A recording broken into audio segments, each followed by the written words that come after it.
Hello everyone, welcome to Mashwood Brewing. I'm Woody. Today we want to talk about why do it? Why brew at home? Save money. Control your ingredients. Control your alcohol content. Have fun!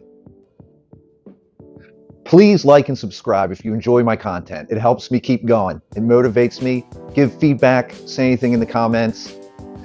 Let's go pour a beer. And here is a pour off of the Golden Ale. You can see how crisp and clean that is.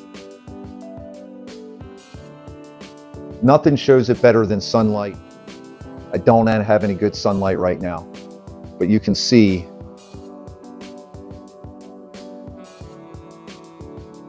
how nice that is. All for 50 cents a pint right here. Fantastic. Can't beat that cost. All right, everyone. Why brew beer at home? Why do it? Well, for one, the cost savings. That's the first thing that I'm going to talk about. What? 38 cents for a can of premium craft beer? I'm going to break it all down and go through a batch of beer and give options to show you what kind of money you can save. So let's talk about the cost savings, the breakdown of it. I'm going to run through the numbers here for just your standard golden ale. So if you brew at home, how much is it going to cost you? It can be 50 cents a pint, 16-ounce pints to $1 a pint. You can go over depending on what type of beer you're making and the ingredients that you want to use. But for just a straight golden ale, these are, here's the basic cost breakdown. I'm doing an 11-gallon batch of beer. That is equivalent to 88 pints of beer. So some folks might do 5-gallon batches. That's pretty common, and that's going to give you 44 pints of beer. So I'm doing it from 11 gallons is what I do. So that would be equivalent to 117 12-ounce cans or bottles with an 11-gallon batch. So that's what I'm going to break it all down. The standard recipe, very basic recipe that I use is for 11-gallon batch is 20 pounds of Maris Otter. Now you can use, that's just a pale malt. It's an English pale malt. It's a little bit more expensive. I like it better than your standard 2-row, personal preference. You can work with standard 2-row as well. There is also Viking malt that's becoming more popular. I like that as well. I might introduce that into some of my recipes a little bit more. So I'll break it down using those different cost bases. And then there's honey malt that I use and carapils. And there's also the hops. So let's go through it all here. 20 pounds of Maris Otter, and I'm going by just standard, get online with More Beer and order your ingredients online to have them shipped to you.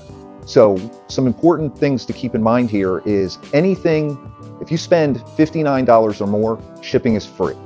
So that you can also shop at your local stores. Of course, I encourage that all the time. I do as well, but generally I'll buy bulk from More Beer and have it shipped. Now, if you buy grain, anything that weighs 50 pounds or over, you're going to get charged extra shipping for that. So it's actually beneficial to get multiple 10-pound bags, etc. So let's talk about it. Here we go. 20 pounds of Maris Otter, $52. 1 pound of honey malt, $3. 1 pound of carapils, $3. Then it's our hops. So for 1 ounce of Galaxy hops that I'll use, it's about $2.50. For 1.5 ounce of Citra hops that I use is about $4.50. So then we get to the yeast. The yeast is potentially the most expensive part. So if you're going to I get Imperial Flagship A07, which is just a standard clean yeast that you're not trying to get extra flavors out of it or anything. You just want it, straightforward yeast. And for 2 packs, which would be 400 billion cells, if you're going to buy it in packs, it's about $26. So that's the most expensive. That's going to get you to $91 for an 11-gallon batch. That is just about $1 a pint. That's fantastic. Think of what a standard golden ale that you would buy at a bar, like say Kona, Big Wave. That's going to cost you about $5 to $6, for a pint at the bar. So yeah, there you have it. Now, the yeast, if you reuse your yeast, which I do all the time, you learn how to clean it, wash it. It's not that hard. And then you save it refrigerated. And, there's a lifespan before you need to make a yeast starter to get it going again. I've gone almost a year with storing it, and it still worked fine. So, you know, a couple months is really kind of ideal, but it will last. So if you were to reuse yeast for that batch, that's going to bring it down to $65 for that batch, because you're not paying anything for that second, potentially third, fourth, fifth, sixth round of yeast that you continue to reuse.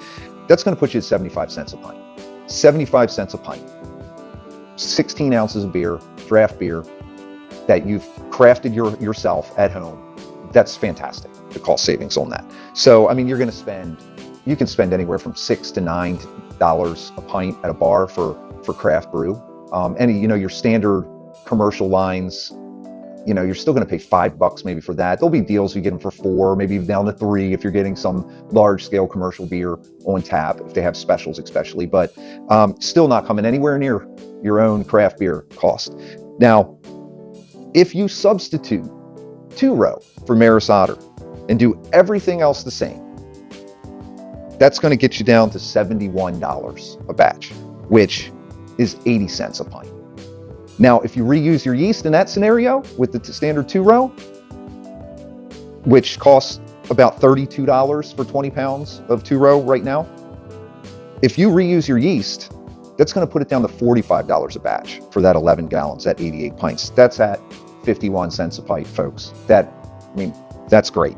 Right there beats it all. If you want to go with 20 pounds of Viking malt, which is $38, everything else the same, it's going to put you at 88 cents a pint.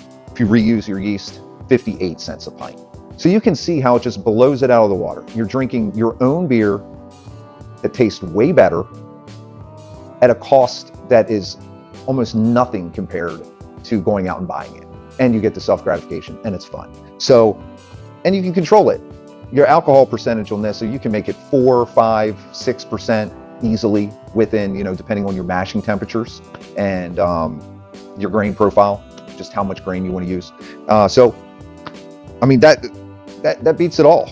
So for an example, for comparison to like 12-ounce cans of beer or bottles, which is commonly sold that way, if you were going to buy a 12-pack of Kona Big Wave, which is a standard golden ale, it's pretty similar to the recipe that I'm making for my golden ale. That is it's $1.67 per 12-ounce can or bottle at the store. So if you're brewing for a can, we're talking about if you brew yourself with 2-row, it's going to cost you $4.56 for a 12-pack of cans of something equivalent to Kona Big Wave. That's wild. It's going to cost you about $20 for a 12-pack of Kona Big Wave at the store. So $4.56. So the point of all of this is 50 cents to $1 a pint for your beer. You can't beat that. And the reality of it is here, I am breaking down costs. I have more savings because I buy even more in bulk than this. I wanted to break it down per batch because most folks are going to do that. You're not going to go out like I do and buy a year's worth of grain and hops. I freeze my hop pellets and keep those as well. Grain, I store all my grain in bins in an unconditioned basement room. Everything lasts, and I mill it myself. I don't buy it milled. So on top of all of these savings when I buy it more, I'm easily doing mine. Even though I'm using Maris Otter for my batch that I would say, reusing my yeast, 75 cents a pint to do that. In reality, I'm probably doing it for 50 cents a pint. The savings are tremendous. What? 50-cent pints? Next, control the ingredients. Know what you're putting in your body. People can go take this as far as you want. You can go as far as you want. You can go full organic if you want. Why not? Do it. There's also fining agents that you can add to significantly reduce the gluten. Gluten affects everybody. You don't have to be fully gluten intolerant to have issues with it. Why not reduce the gluten if you can? You can do that yourself. Let's take a look at some of the grain and yeast that I'm using. This is the Maris Otter. It's equivalent to like a 2-row. 2-row is much cheaper. I prefer Maris Otter. This is Great stuff. This is a 5-pound bag. You can get it in 10-pound bags. You can get it in larger bags too, but then you're gonna have to pay extra for shipping. So depending on the deals, I will get multiple bags, 5-pound bags, or I will get multiple bags of 10-pound bags. So this is a 5-pound bag. You need 4 of these for an 11-gallon batch of golden ale. This is the honey malt that I like to add as a specialty grain to my golden ale.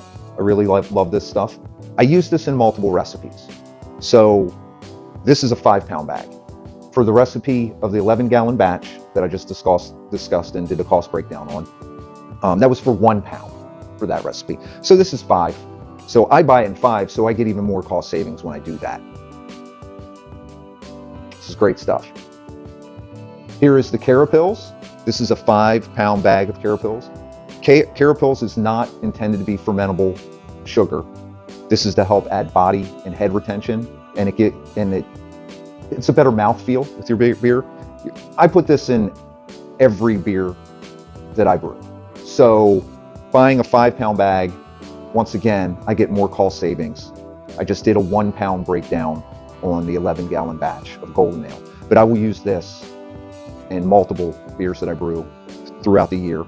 And so I buy it more quantity, and that's how I get even more cost savings. Moving on to the hops, here is a 2-ounce bag of Galaxy, which I describe in my breakdown. So this is 2 ounces. You can get this in 8 ounces, 16-ounce bags and freeze the pellets. The price drops substantially when you start to buy it in larger quantity, and it will last. You don't want it to sit, too long. The fresher the better, but they are frozen pellets for dry hopping, and they'll last frozen just fine in sealed containers. So this is the Galaxy 2 ounces. This is the Citra hops in 2 ounces as well. This comes in larger packages also to get your costs down lower. Here's an example of a larger bag. This is 8 ounces, so a 1/2 pound. This is Kent Golding pellet hops that I use for different recipes that I do. So this is just an example of a larger bag that you can get.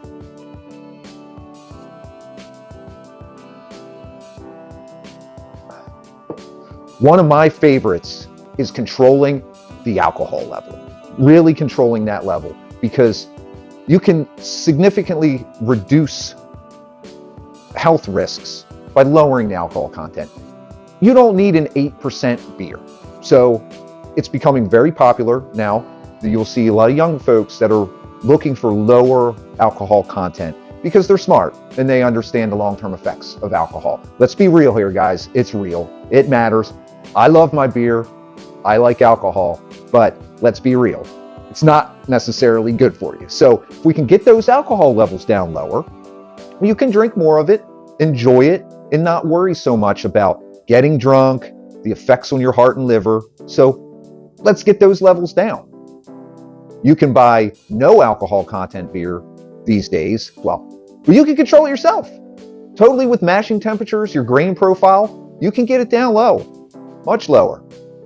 Why pay those high prices at the bar and the convenience store?